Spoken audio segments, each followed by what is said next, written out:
할렐루야. 온라인으로 예배드리는 성도님과 가정 가운데 하나님의 평안과 능력이 함께 하시기를 간절히 축원합니다. 지난주 드디어 진실을 밝힌 요셉에 대해서 이야기했습니다. 45장 3절 말씀입니다. 요셉이 그 형들에게 이르되 나는 요셉이라 내 아버지께서 아직 살아 계시니까 형들이 그 앞에서 놀라서 대답하지 못하더라. 자신이 요셉이라고 밝혔을 때 형들은 어떻게 반응하게 됩니까? 놀라서 대답하지 못했다고 했습니다. 당연하지 않습니까? 요셉이 누굽니까? 형들이 꿈 이야기를 듣고 시기하여 미디안 상인들에게 팔아 넘겼던 게 요셉 아닙니까? 그런데 그런 요셉이 애굽의 총리라고 나타났으니 형들 마음에 무슨 생각부터 들었겠습니까? 이제 죽었다. 자신들이 한 일이 있는데 이제 자신들은 파리의 목숨이 되었다. 이런 생각이 들 수밖에 없는 거죠. 요셉이 노예가 되라고 하면 노예가 되어야 했고 죽어라 하면 죽을 수밖에 없는 상황이었습니다. 하늘이 노래지고 숨이 가파오면서 요셉 앞에 형들은 아무 말도 할 수가 없었습니다. 이때 요셉은 5절과 같이 말합니다. 당신들이 나를 이곳에 팔았다고 해서 근심하지 마소서, 한탄하지 마소서. 하나님이 생명을 구원하시려고 나를 당신들보다 먼저 보내셨나이다. 여기서 요셉은 무엇을 말하고 있는 것일까요? 핵심은 자신이 하나님의 섭리를 드디어 깨달았다는 겁니다. 요셉이 깨달은 하나님의 섭리가 무엇이라고 말합니까? 생명을 구원하시기 위하여 자신을 이곳에 먼저 보내셨다는 거죠. 7절에서 좀 더 자세히 자신이 깨달은 하나님의 섭리에 대해서 말합니다. 하나님이 큰 구원으로 당신들의 생명을 보존하고 당신들의 후손을 세상에 두시려고 나를 당신들보다 먼저 보내셨나니. 자신이 깨달은 하나님의 섭리란 한마디로 큰 구원이었습니다. 하나님께서 우리 민족을 구원하시기 위하여 나를 이곳에 먼저 보내셨다는 것이죠. 가족들의 생명을 보존하고 후손들까지 구원하기 위하여 하나님께서 나를 먼저 이곳 애굽으로 보내셨다고 말합니다. 8절 계속 읽겠습니다. 그런즉 나를 이곳에 보낸 이는 당신들이 아니요 하나님이시라. 하나님이 나를 바로에게 아버지로 삼으시고 그 온 집의 주로 삼으시며 애굽 온 땅의 통치자로 삼으셨나이다. 그러면서 여기서 요셉은 자신을 이곳에 보낸 것은 당신들이 아니라고 말합니다. 형들이 보낸 게 아니라 누가 보내셨다고요? 하나님이 보내셨다는 겁니다. 이것이 핵심입니다. 이전까지는 형들이 자신을 팔아 넘긴 것이라 여겼었는데 하나님의 섭리를 깨닫고 나니 형들이 아니라 바로 하나님께서 그 큰 구원 가운데 자신을 여기 애굽에까지 보내셨다는 걸 알게 되었다는 겁니다. 그렇습니다. 요셉은 이제야 깨닫게 된 것입니다. 자신이 형들에게 팔려 이곳 애굽에 온 것은 아무 의미 없이 그렇게 된 것이 아니라 하나님의 섭리 가운데, 그분의 인도하심 가운데, 그분의 큰 구원의 섭리 가운데 그렇게 되었다는 사실을. 하버드 대학교에서 고대 근동학을 공부하고 서울대 종교학과에서 학생들을 가르쳤던 배철원 교수님은 요셉과 같은 깨달음을 동시성이라는 단어로 설명합니다. 동시성이 뭐냐? 동시성이라는 건 우리 주변에 일어나는 일들이 단순히 우연이 아니라 반드시 내 삶에 나타나야 할 필연적인 사건이라는 걸 깨닫는 과정이라는 겁니다. 배철원 교수님에 따르면 이것은 마치 현미경과 같아서 분명히 존재하고 있는 것이지만 현미경으로 보기 전까지는 존재하는지조차 몰랐던 많은 것들이 있는 것처럼 깨닫기 전까지는 우리 삶에 벌어지는 수많은 일들이 마치 의미 없이 벌어지는 일처럼 여겨지지만 깨닫고 나서 보면 특별한 필연에 의하여서 벌어졌음을 알게 된다는 겁니다. 그렇게 이 세상의 사건이 그저 의미 없이 벌어진 일이 아님을 깨닫게 되면 길가의 나비도 갑자기 걸려오는 한 통의 전화도 누군가와의 만남도 삶이 나에게 건네는 메시지로 느껴진다고 말합니다. 이것이 바로 동시성이라는 것이죠. 그런데 요셉에게 바로 이런 동시성의 깨달음이 온 겁니다. 이전까지 자신의 삶의 고통이 그저 우연처럼 보였습니다. 아무 의미 없이 벌어지는 아픔이었습니다.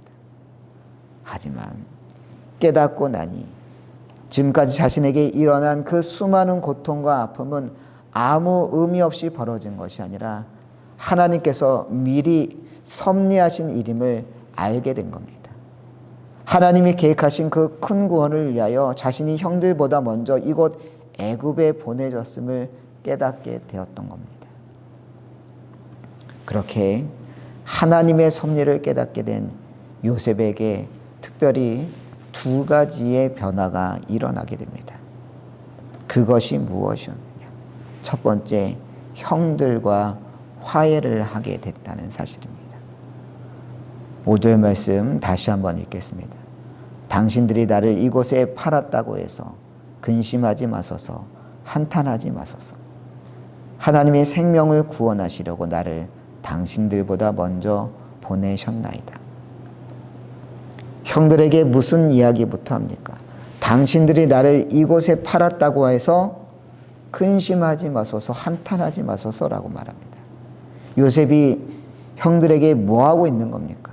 형들을 안심시키고 있는 겁니다. 형들은 요셉이 애굽의 총리로 자신들 눈앞에 선 것을 보고 두려워 벌벌벌벌 떨고 있었습니다. 형들도 알고 있었습니다. 자신들의 한 일이 얼마나 사악하고 치사한 일인지, 아무리 어렵다 하더라도 도저히 씻을 수 없는 과오였습니다. 하지만 요셉은 오히려 형들에게 걱정하지 말라고 이야기합니다. 왜냐?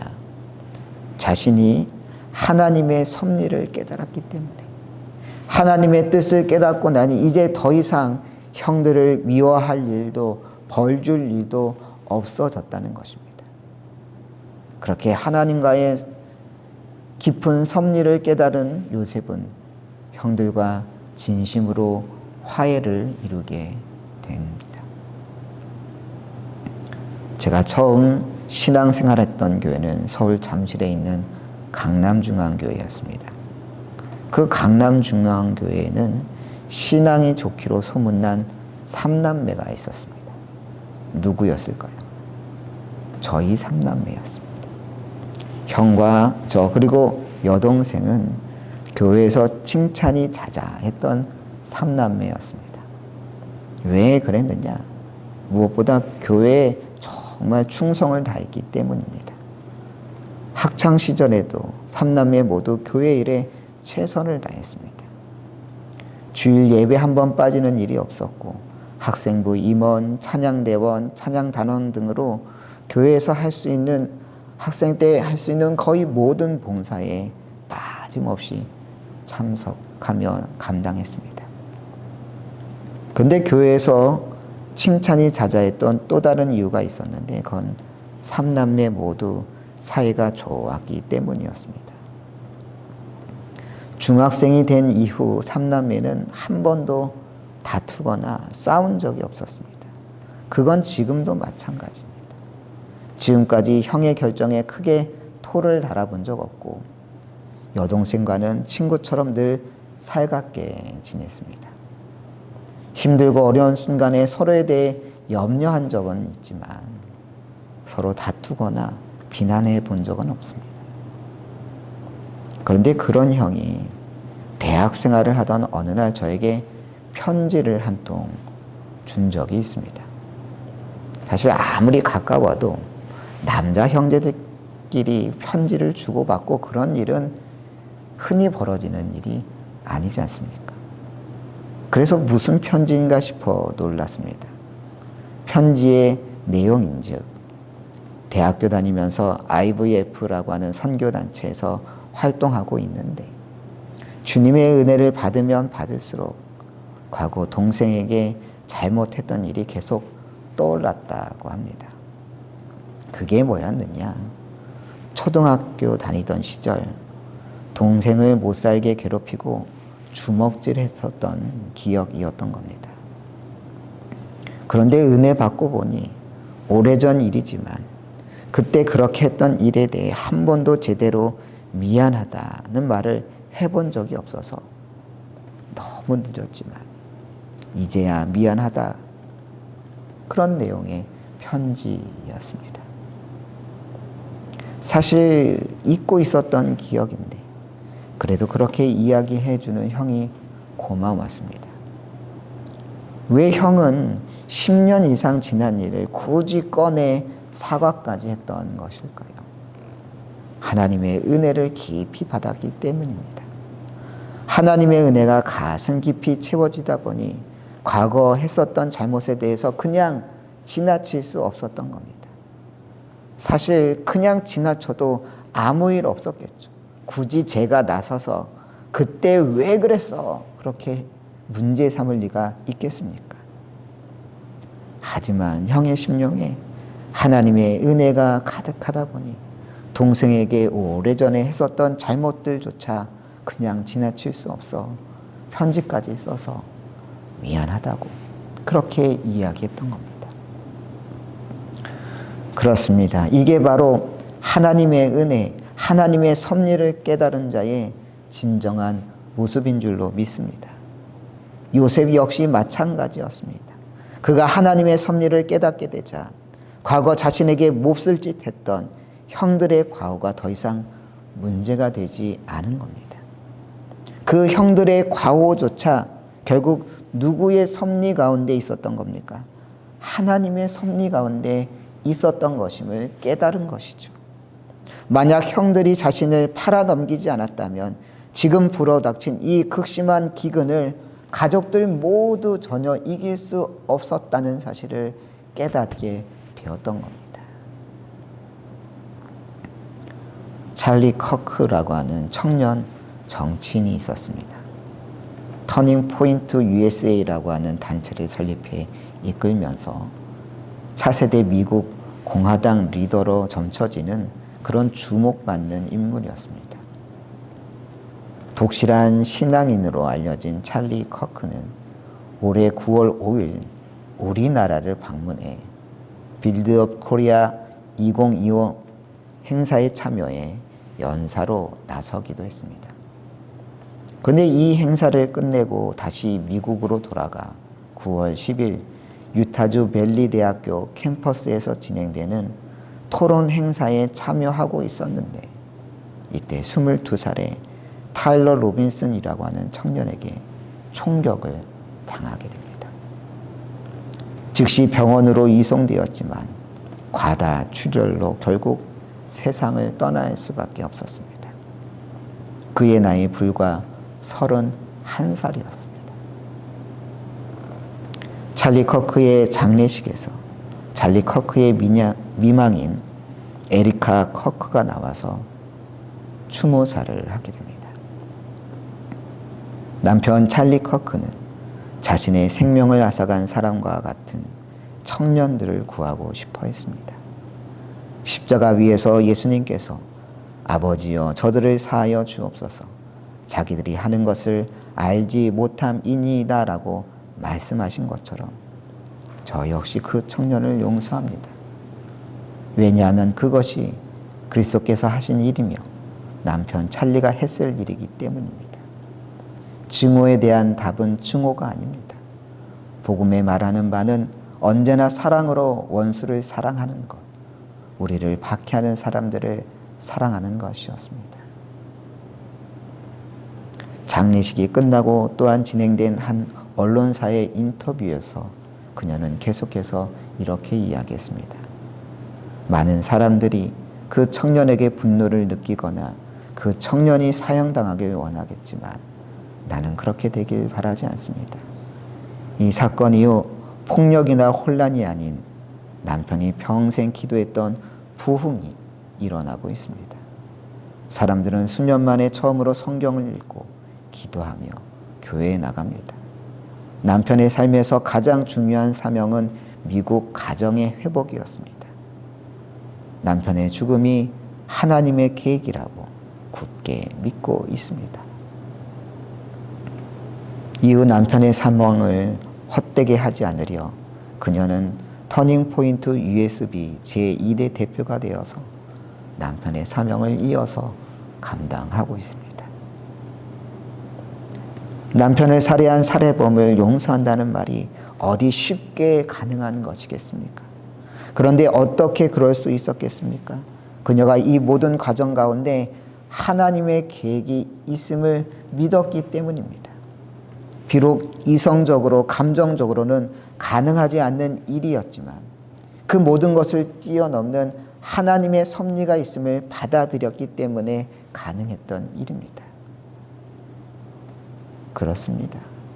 진정한 화해는 언제 가능하냐? 하나님의 뜻을 깨달을 때 가능한 것입니다. 나의 힘으로, 나의 이성적인 능력으로 되는 게 아닙니다.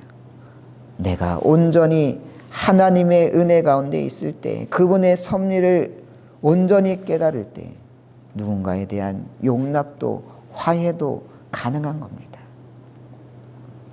여러분 혹시 지금 누군가와 불편한 상황 가운데 있습니까? 용납이 되지 않고 화해하기 힘든 그런 관계 속에 놓여진 경우가 있습니까? 먼저 주님께 물으십시오. 주님의 뜻을 깨달을 수 있게 해달라고, 오직 내 마음과 생각이 주님의 은혜로 가득 찰 수 있게 해달라고. 그래서 주님의 은혜와 섭리로 온전한 화해를 이루는 데 나아가는 여러분들 되시기를 소망합니다. 그렇게 근심하지 말라고, 한탄하지 말라고 형들을 안심시킨 후에 요셉은 무엇을 했느냐? 9절과 10절 읽어봅니다. 당신들은 속히 아버지께로 올라가서 아뢰기를, 아버지의 아들 요셉의 말에 하나님이 나를 애굽 전국의 주로 세우셨으니 지체 말고 내게로 내려오사 아버지의 아들들과 아버지의 손자들과 아버지의 양과 소와 모든 소유가 고센 땅에 머물며 나와 가깝게 하소서. 형들에게, 아버지 야곱에게 자신의 말을 전해 달라는 겁니다. 하나님이 자신을 애굽의 총리로 삼으셨으니 이제 모든 소유를 이끌러 어디로 가야 한다고요? 고센 땅으로 와야 한다는 내용이었습니다. 고센 땅은 어떤 땅이냐? 요셉이 바로 왕으로부터 야곱 가족이 정착할 수 있도록 하사받은 나일강 하류의 땅이었습니다. 왜 이런 말을 하겠습니까? 요셉은 하나님의 섭리를 깨달으며 자신에게 사명이 있음을 알게 된 겁니다. 하나님께서 나를 이곳 애굽까지 보내시고 애굽의 총리로 세우신 것은 온 가족들이 이 기근의 시기에 그들이 살아남을 수 있도록 고센 땅으로 이주시키는 것, 그것이 바로 자신의 사명임을 알게 된 것이죠. 그래서 이 사명을 이루기 위하여 본격적으로 뛰어들고 있는 겁니다. 그렇습니다. 이것이 바로 하나님의 섭리를 깨달은 요셉에게 찾아온 두 번째 변화입니다. 요셉은 더 이상 형들을 향한 미움으로 살지 않았습니다. 형들에게 복수하기 위한 인생도 아니었습니다. 이제 그는 사명의 사람이 되어 하나님께서 허락하신 사명을 이루는 일에 전심을 다하는 사람으로 변화되었던 것입니다. 넷플릭스에서 가장 많은 시청 시간을 기록한 드라마가 있습니다. 바로 우리나라 드라마 오징어 게임입니다. 오징어 게임이 전 세계에 엄청난 흥행 돌풍을 일으키자 넷플릭스에서는 일반인들을 대상으로 오징어 게임을 진행하는 리얼리티 쇼를 제작하게 됩니다. 그 쇼의 이름이 오징어 게임 더 챌린지라고 하는 프로인데, 일반인들을 상대로 한 이 리얼리티 쇼의 상금이 얼마냐? 456만 달러. 우리나라 돈으로 60억에 이릅니다. 참가하는 456명 중 최종 1인이 되면 실제로 60억을 받게 되는 겁니다. 그래서 참가자들은 공기놀이, 비석치기, 이런 둥글게 이런 게임들을 하게 되는데, 이게 각본 있는 드라마가 아니라 리얼하게 진행되다 보니 참가자들의 다양한 감정들이 폭발하곤 했습니다. 게임에 탈락하는 사람들은 펑펑 울면서 오열하기도 하고, 경쟁자를 탈락시키기 위하여 일부러 편가르기를 하기도 했습니다. 아빠와 딸이 같이 게임을 하다가 결국 딸을 위하여서 아빠가 일부러 게임에 져주기도 합니다. 이런 여러 가지 우여곡절과 게임 끝에 456명 중에 451명이 떨어지고 최종 5명이 남게 됩니다. 최종 5명에 들었다는 건 무슨 의미겠습니까? 이제 4명만 제치면 60억을 가질 수 있다는 이야기 아니겠습니까? 그런데 이때 놀라운 일이 벌어집니다. 이 5명 중에 한 명이 바로 398번 참가자 트리니티라고 하는 참가자였는데, 이 사람은 정말 신실한 신앙인이었습니다. 그는 게임이 진행되는 순간순간에도 예수님께 감사하다고, 주님께서 자신을 인도하고 계시다고 믿는다고, 그런 고백들을 계속해서 하곤 했습니다. 최종 5인에 들었을 때에도 함께 경쟁해야 하는 사람들 앞에서 말했습니다. 나는 예수님을 믿고 게임할 때마다 기도합니다. 이기든 지든 예수님을 신뢰합니다. 이런 상황에서 5명의 최종 후보 중에 1명을 탈락시켜야 하는 게임이 바로 시작되었습니다. 5개의 동전 중 1개의 동전만 검은색이었는데, 이 검은색 동전을 최종적으로 가지게 되는 1명만 탈락되는 그런 게임이었습니다.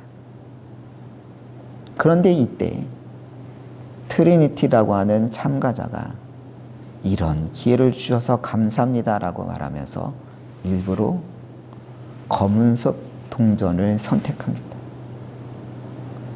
처음엔 그가 왜 그렇게 하는지 다른 참가자들이 이해를 못했지만, 그가 끝까지 검은색 동전만 선택하는 것을 보며 트리니티가 다른 사람에게 기회를 주기 위하여 일부러 그런다는 것을 알게 되었습니다. 그러자 거기 있던 모든 참가자들이 눈물을 흘리게 됩니다. 도저히 가능하지 않을 것 같은 선택을 트리니티가 지금 하고 있었기 때문입니다. 트리니티 역시 쉽지 않은 선택이었기에 눈물을 흘리면서 이렇게 말합니다. 잘 보이려고 이렇게 하는 게 아닙니다. 당신들과 가까워질수록 마음이 아파 당신들을 탈락시킬 수 없더군요. 302번 참가자가 싱글맘인 걸 압니다. 나도 싱글맘 밑에서 자랐거든요. 당신의 아들을 위하여 60억을 얻을 수 있게 되기를 바랍니다. 그러면서 트리니티는 그 순간 기도합니다. 이기든 지든 매 순간 주님을 믿습니다. 1000번도 어렵지 않습니다. 주님을 위하여서 60억을 포기하는 것, 1000번의 기회가 와도 그렇게 할 수 있다라고 하는 고백이었던 겁니다. 이렇게 고백하면서 그는 끝까지 검은색 동전을 스스로 선택했습니다. 결국 트리니티는 60억을 차지할 수 있는 기회가 눈앞에 있었지만 바로 그 앞에서 탈락하게 됩니다. 결국 그렇게 4명의 참가자가 파이널 게임에 참여하여 최종 우승자가 결정이 되었습니다. 이 트리니티라고 하는 사람을 보면서 정말 이 시대에 드문 진짜 그리스도인이라 생각들었습니다. 그곳에 모인 455명의 참가자들은 모두 60억이란 상금을 위하여서 할 수 있는 일, 할 수 없는 일, 그런 모든 일들을 행했습니다. 친구를 배신하고 거짓말을 하고 왕따를 시키고 상대를 모함하기도 했습니다. 그렇게 모두 자신의 욕심에 충실하게 게임을 임했지만 오직 이 한 명은 그러지 않았던 겁니다. 그에게 60억에 대한 욕심이 없어서가 아니었습니다. 그도 우승하고 싶은 욕심이 있었기 때문에 게임에 참여했던 것 아니겠습니까? 하지만 451명의 참여자가 탈락되고 자신이 최종 엔트리에 오르면서 오히려 이 순간 주님께서 어떻게 하길 원하시는지 이 트리니티라고 하는 참가자가 물었던 겁니다. 그리고는 자신의 사명을 깨달았습니다. 남들처럼 60억 상금을 타는 게 사명이 아니라 오히려 예수님처럼 친구를 위하여 자신이 죽는 것이 사명임을 깨달았던 겁니다. 그래서 기도하며 자신의 사명을 이루기 위하여 기꺼이 스스로 탈락자가 되었던 것이죠. 중요한 것은 내 인생에 있는 하나님의 섭리를 깨닫는 겁니다. 그저 우연처럼 지나가는 내 인생도 신앙의 관점으로 볼 때 결코 우연이 아닌 겁니다. 그렇습니다. 하나님께서 우리의 인생을, 내 인생을 섭리하고 계신 줄 믿습니다. 하나님의 섭리를 깨달을 때 우리는 이전과는 전혀 다른 인생을 살게 될 줄로 믿습니다. 용서할 수 없는 사람을 용서하게 되고 할 수 없는 일을 하게 되고 생각지도 못한 일을 가게 될 것입니다. 그게 바로 하나님의 섭리를 깨달은 자의 삶인 겁니다. 요셉이 하나님의 섭리를 깨달아 형들을 용납하고 사명의 길로 담대히 나아갔던 것처럼 여러분의 인생 가운데 예비하신 하나님의 섭리를 깨달아 그 뜻에 합한 인생을 살아가는 여러분들 되시길 간절히 축원합니다.